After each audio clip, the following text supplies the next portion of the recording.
con todos los oyentes. Bienvenidos una vez más a su programa Enfoque Jurídico. El día de hoy estaremos hablando acerca de un tema que ha adquirido especial relevancia debido a los acontecimientos que hemos estado viviendo. Así es, hoy día hablaremos acerca de la economía y los tiempos de la COVID-19. Muy buenas noches con todos. Ahora vamos a hacer la presentación de los dos ponentes del día de hoy. Primero, el doctor Luis Mendoza, que es catedrático de Derecho Internacional Público, y también nos acompaña el doctor Aldair Guané, presidente de la Asociación de Profesores de Derecho Internacional y Relaciones Internacionales. Doctores, muchas gracias por su presencia. A continuación les realizaremos algunas preguntas referidas a la economía en los tiempos del COVID-19 en América Latina y el Caribe. Bien, doctor, en cuanto al contexto de la COVID-19, ¿cómo podríamos o cómo puede describirnos el impacto que tuvo las medidas adoptadas por los gobiernos en temas de salud en cuanto a los costos económicos? En primer lugar, quisiera reiterar el saludo y agradecer por la invitación a su programa, esperando poder absolver algunos puntos y dudas que surjan sobre el tema en cuestión. Es en ese sentido, con respecto a su primera interrogante, hay que entender que el inicio de una pandemia siempre se caracteriza por una profunda incertidumbre, especialmente porque se trata de un nuevo virus cuyo contagio y letalidad aún no se conocen bien, como se dio en el caso del COVID-19. Es así que los gobiernos, conscientes de esa necesidad de tomar medidas drásticas para contener la enfermedad, tuvieron que comprender al mismo tiempo que dichas medidas iban a tener costos económicos.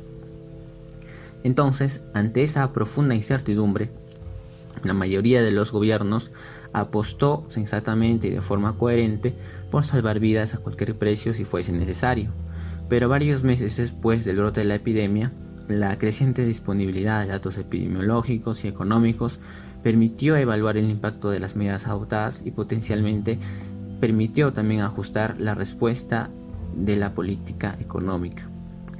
Es a través de sus estudios y análisis que se ha permitido concluir que evidentemente las medidas de seguridad, de contención sanitarias que se vio o que tomaron los gobiernos para contener el COVID-19 trajo consigo costos económicos con un saldo severo, sobre todo para países en subdesarrollo y que tienen un sistema sanitario pésimo.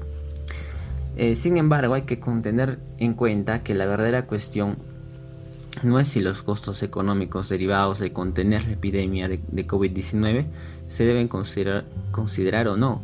Sin duda se deben considerar. La cuestión es si esas mejores decisiones de política, que obviamente trae costes económicos, podría conducir a un menor costo total para las sociedades, bajo la forma de una combinación de costos de salud y de costos económicos menos perjudicial.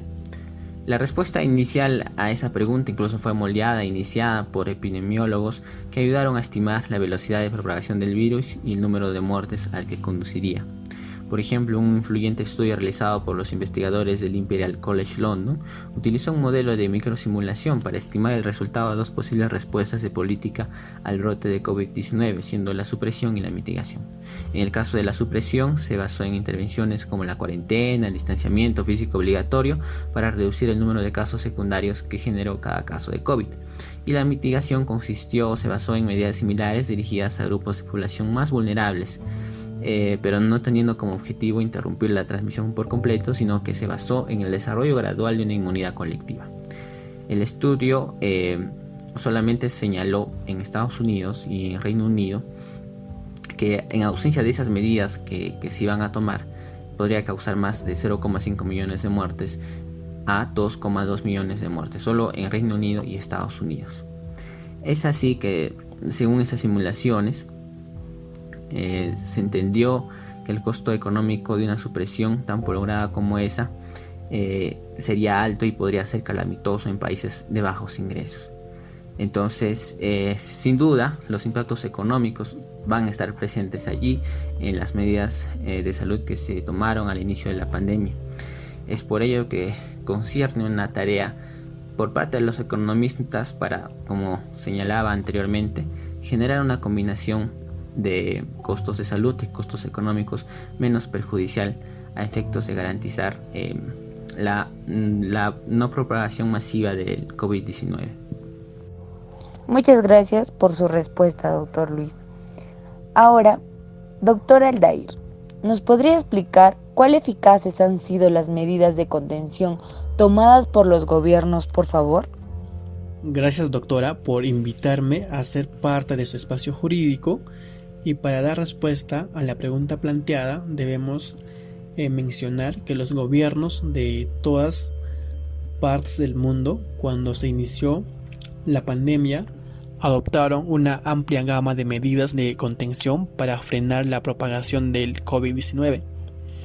Esas medidas variaron desde el confinamiento general de la población hasta normas de distanciamiento físico dirigidas a grupos de población vulnerables como las personas mayores. Entre ellas se incluye la suspensión de las clases y el cierre de negocios que ofertaban productos no esenciales. Algunos gobiernos también cerraron aeropuertos, cancelando vuelos e impuesto otras restricciones a la movilidad individual, como es la cuarentena. Ante ello, la diversidad de respuestas de política permitieron evaluar qué medidas han sido más efectivas para frenar la propagación de la pandemia. En las etapas iniciales de la enfermedad, las comparaciones entre medidas de contención solo podían establecerse mediante simulaciones. Así es como el influyente estudio del Imperial College London llegó a la conclusión que la supresión era el único enfoque viable para evitar colapsar los sistemas de salud, algo que la mitigación por sí sola no podría conseguir. El análisis realizado incluye datos diarios sobre el número de casos de COVID-19 correspondiente a 25 economías avanzadas y países de ingresos medios. Para cada uno de estos países, las medidas adoptadas para aumentar el distanciamiento físico se clasifican en dos grupos principales: el grupo de dirigidas y el grupo de generales. El grupo de dirigidas incluye cuarentenas y restricciones que se aplican solo a algunos segmentos de la población o zonas específicas. Y el grupo de generales alude a cuarentenas y confinamientos a nivel nacional. En cada uno de los países se identifica una fecha inicial para cada grupo de medidas. La fecha inicial se contabiliza desde el día en el que se diagnostica el primer caso en el país correspondiente. Por último, mencionamos que la especificación elegida para el análisis de datos permite identificar de qué manera la introducción de medidas de contención dirigidas o generales altera la velocidad a la que progresa el número de casos en cada una de las 3 semanas posteriores a su adopción. La especificación empírica es tal que la eficacia de las medidas de contención también depende de la prontitud con la que se adopten en relación con la fecha del primer caso documentado en el país en cuestión. Los resultados del análisis empírico revelan que a medida que pasa el tiempo, las medidas generales de contención siempre conducen a un número menor de casos que las medidas dirigidas. No obstante, ambas son considerablemente más efectivas si se adoptan poco después de que se registre el primer caso de COVID-19. Por ejemplo, las medidas de contención dirigidas adoptadas 15 días después del brote de la epidemia retrasan su progreso con más eficacia que las medidas generales adoptadas 30 días después de que se registre el primer caso. Como en el caso peruano, se adoptan ambas alternativas, ¿no? Muchas gracias, doctor, por la respuesta. Doctor Mendoza, a propósito de lo que nos ha mencionado el doctor Aldair, nos surge una duda con respecto al impacto en materia económica que han tenido estas medidas de contención adoptadas por los gobiernos. ¿Podría decirnos cuáles han sido? Claro, como todos sabemos, durante los últimos meses, los gobiernos de todas partes del mundo han adoptado una amplia gama de medidas de contención para frenar la propagación de la epidemia. Estas medidas que usted me pregunta han variado desde el confinamiento general de la población hasta normas de distanciamiento físico dirigidos a grupos de población vulnerables como las personas mayores. Entre ellas, por ejemplo, se incluyen la suspensión de las clases, el cierre de negocios no esenciales. En otro caso, por ejemplo, algunos gobiernos han cerrado aeropuertos, han cancelado vuelos e impuesto otras restricciones de la movilidad individual en algunos casos. El incumplimiento de las medidas de contención se ha encomendado al comportamiento social responsable. Incluso en otros se ha aplicado mediante vigilancia policial activa y sanciones rigurosas. Las iniciativas son suficientemente diversas, abarcando desde marchas que evocan el amor para combatir el virus, en Nicaragua, por ejemplo, hasta toques de queda en El Salvador y Guatemala. En conclusión, creo que la diversidad de respuestas de política permite evaluar qué medidas han sido más efectivas para frenar la propagación de la epidemia. Por ello, en las etapas iniciales de la epidemia, las comparaciones entre medidas de contención solo podían establecerse mediante simulaciones. Así es como el influyente estudio del Imperial College London, como mencionábamos anteriormente, concluyó que la supresión era el único enfoque viable para evitar colapsar los sistemas de salud, algo que la mitigación por sí sola no podía conseguir. Entonces, los datos sobre el desarrollo de la epidemia del COVID-19 en todos los países ha permitido revisar esa evaluación. Un análisis realizado para justamente fundamentar ello incluyó datos diarios sobre el número de casos de COVID-19 correspondientes a 25 economías avanzadas y países de ingresos medios. Y siendo así, para cada uno de estos países, las medidas adoptadas para aumentar el distanciamiento físico se clasificaron en dos grupos, principales, dirigidas y generales. El primer grupo incluyó cuarentenas, restricciones que se aplicaron solo a algunos segmentos de la población o a zonas específicas. Y en el caso del segundo grupo, aludió a cuarentenas y confinamientos a nivel nacional. En cada uno de los países se identificó una fecha inicial para cada grupo de medidas y evidentemente se dio un análisis correspondiente que la velocidad a la que progresa el contagio en los países se medía por la tasa de crecimiento del número de casos. Ese tipo de estudios, análisis nos permitió entender que las respuestas en todo caso, como había señalado el estudio de esa institución inglesa, reiteramos, la supresión es el único enfoque viable para evitar colapsar los sistemas de salud. Y bueno, eso sería con respecto a las medidas que se han tomado en diversas partes del mundo para afrontar la pandemia del COVID-19. Bien, doctor. Es evidente que todas las personas hemos sufrido las consecuencias de este virus mortal. En ese sentido, no cabe duda que las empresas y con ella los empleos no han sido ajenas. Entonces, explíquenos cuáles han sido las medidas que se tomaron para brindarles protección. Bueno, doctora, para dar respuesta a su pregunta, muchos hogares viven al día y no disponen de recursos para poder afrontar los confinamientos y las cuarentenas necesarias para contener la propagación de la epidemia. Muchos dependen de la agricultura o el trabajo por cuenta propia. La informalidad es común incluso entre los asalariados. Proteger sus ingresos y llegar hasta ellos por medio de transferencias es considerablemente más difícil que en economías con una mayor formalidad. Por ende, el capital humano también está en riesgo en la crisis que se está dando. La caída de los ingresos y la interrupción de las cadenas de suministro aumentan las posibilidades de inseguridad alimentaria. En la primera línea de respuesta se incluyeron programas existentes de protección y asistencia social que pueden ampliarse rápidamente y cuya cobertura puede extenderse, Como hemos visto, muchos países en desarrollo han aprobado planes como transferencias de efectivo y programas de empleo público que pueden reforzar para este propósito. Dichos programas podrían complementarse con canales de pago móviles o digitales en los que las plataformas tengan cobertura suficiente, se pueda verificar la identidad de los usuarios y los beneficiarios tengan una cuenta. Las iniciativas de distribución de alimentos especialmente, mientras que existan medidas de distanciamiento físico, y las iniciativas impulsadas por la propia comunidad también pueden ser parte de las medidas de respuesta, y en muchos de los estados se han dado estas alternativas para dar solución. El apoyo a los empleos y las empresas deberá basarse en un enfoque dual. Una primera vía debe orientarse a empleadores o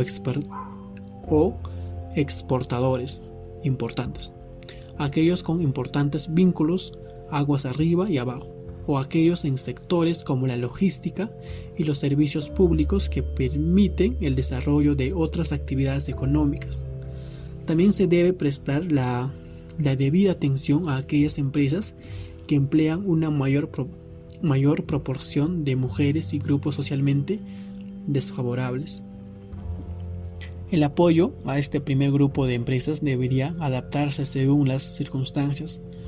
Los instrumentos pueden incluir medidas fiscales, tales como subsidios salariales y el aplazamiento de impuestos y contribuciones en la seguridad social, que las empresas tengan el acceso a préstamos subsidiarios, garantías del crédito parciales y la provisión de capital o cuasi capital también podrían ser efectivos.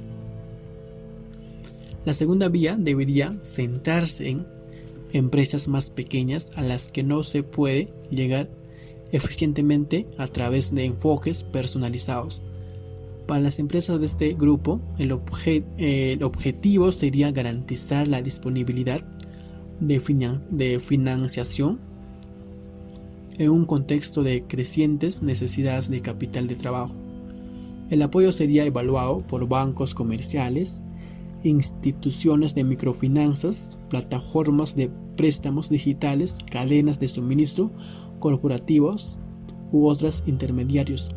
Estas alternativas se debe tomar para dar protección a los trabajadores como a las empresas. Muchas gracias por la respuesta, doctor Aldair.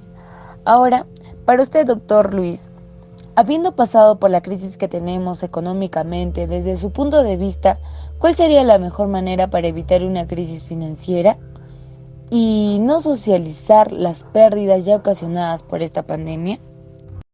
Respecto a su pregunta, hay que tener presente que el sector financiero de América Latina y el Caribe se prepara para la crisis actual desde una posición de relativa fortaleza, porque al comienzo de la crisis actual los bancos de la región eran generalmente solventes y rentables, y la mayoría de ellos gozaban de una liquidez considerable y pocos estaban expuestos a un alto riesgo cambiario.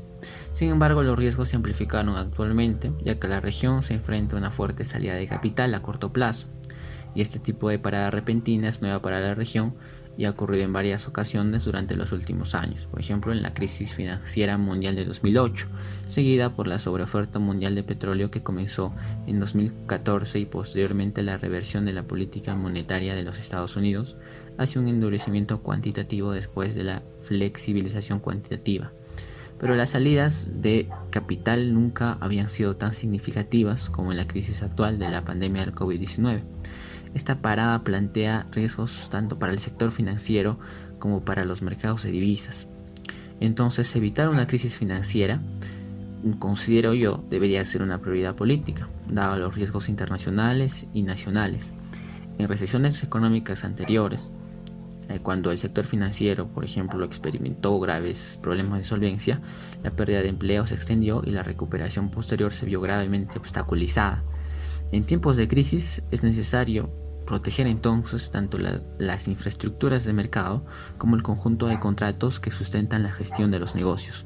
En estas circunstancias, los gobiernos pueden desempeñar un papel importante como coordinadores cuando múltiples obligaciones se atrasen en los pagos, el procesamiento de las renegociaciones de la deuda caso por caso, Por ejemplo, ralentizaría la recuperación y su resolución crearía percepciones de injusticia.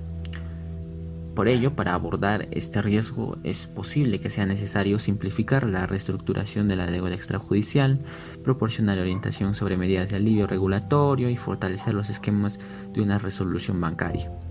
Las garantías globales por adelantado para depósitos bancarios también podrían ayudar a mantener la confianza del público. Es posible que mayor tolerancia también sea necesaria. Sin embargo, debe emplearse con la mayor precaución dado los riesgos que conlleva. Incluso también se puede considerar medidas de coordinación más radicales dependiendo de la gravedad de la crisis. Los paquetes de estímulo introducidos por las economías avanzadas incluyen la moratoria de la deuda en algunos casos. Otro de los precedentes que vale la pena considerar a efectos de evitar la crisis financiera son los ajustes administrativos para el calendario de pagos de la deuda introducidos como parte de los planes de estabilización latinoamericanos desde los años 80.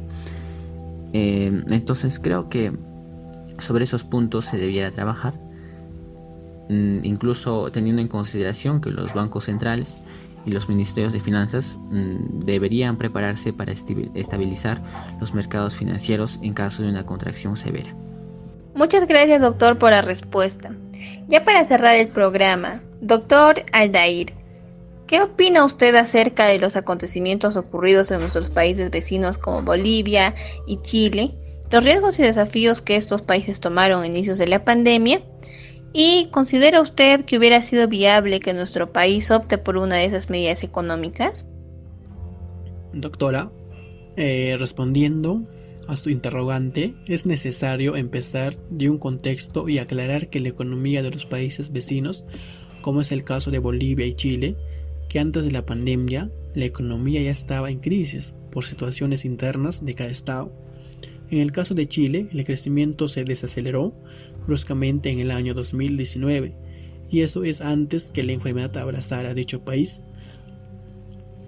Y esta crisis estaba dando debido a movilizaciones sociales prolongadas.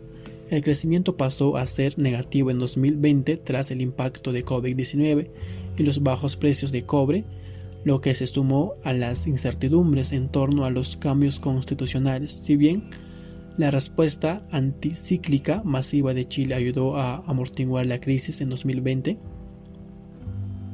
y por otro lado tenemos lo que es Bolivia. El crecimiento económico se desaceleró en 2019 y se esperó que el Producto Bruto Interno de dicho país se contraiga en 2020 debido a los shocks de COVID-19 y los bajos precios de petróleo que contribuyen a aumentar la pobreza y la desigualdad. El Estado boliviano optó por amortiguar los efectos de la crisis a través de medidas de alivio a corto plazo. Es primordial, pero el margen para el estímulo político es limitado. Después de la emergencia sanitaria, Bolivia necesitó mejorar la calidad del gasto para lograr una consolidación fiscal de calidad e implementar reformas para reactivar la inversión privada, crear empleos formales y de calidad y proteger de manera sostenible a los segmentos vulnerables de la población. En el caso nuestro, nuestra economía peruana, tras un discreto desempeño en 2019, la economía cayó en recesión en 2020 debido a la epidemia de COVID-19. Se esperó que la caída de la actividad económica, que afecta sobremanera a la población urbana menos calificada y vulnerable, agudice la pobreza y la desigualdad. Dada la probable naturaleza temporal del shock, se prevé que el crecimiento se recuperó con fuerza en el año 2021. La prudente gestión macroeconómica del Estado peruano brindó al país amplios amortiguadores fiscales, monetarios y externos para mitigar el impacto del shock de dicha pandemia. Por ello, yo considero que no hubiera sido viable que nuestro país opte por una de esas medidas económicas de los países mencionados, porque cada país, para optar por una política económica, se basa en la realidad que se encuentra y ve las herramientas que tiene para que las políticas que sean aplicadas sean eficaces para mejorar la economía. Y esta es mi respuesta a la pregunta, doctora. Muchas gracias por la invitación. Bien, doctores, les queremos agradecer su presencia en este programa, agradecemos que hayan podido absorber muchas de nuestras dudas y también queremos agradecer a nuestro público que nos acompañó el día de hoy. Este ha sido el programa de Enfoque Jurídico y los esperamos en la próxima entrega.